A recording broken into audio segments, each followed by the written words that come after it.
آج کے بعد پاکستان کی جو حالات ہیں وہ بہتری کی طرف جائیں گے.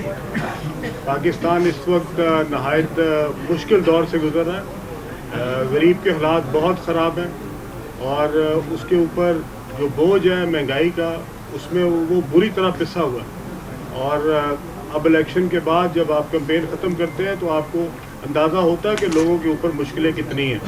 اس کے لیے اس وقت اپنی ذات سے باہر نکلنا پڑے گا, سب کو باہر نکلنا پڑے گا اور ایسے فیصلے کرنے پڑیں گے جو صرف اور صرف ملک کی خاطر ہوں, ملک کی عوام کی خاطر ہوں. اور مجھے امید ہے کہ انشاءاللہ آئندہ آنے والی حکومت میاں شہباز شریف صاحب کی حکومت جو ہوگی وہ اس میں سے احسن طریقے سے جو ہے وہ ان فیصلوں کو کر پائے گی. اور میں پاکستان کے لیے میاں صاحب کی حکومت کے لیے دعا گو ہوں اور امید کرتا ہوں کہ عوام کی مشکلات میں کمی آئے گی.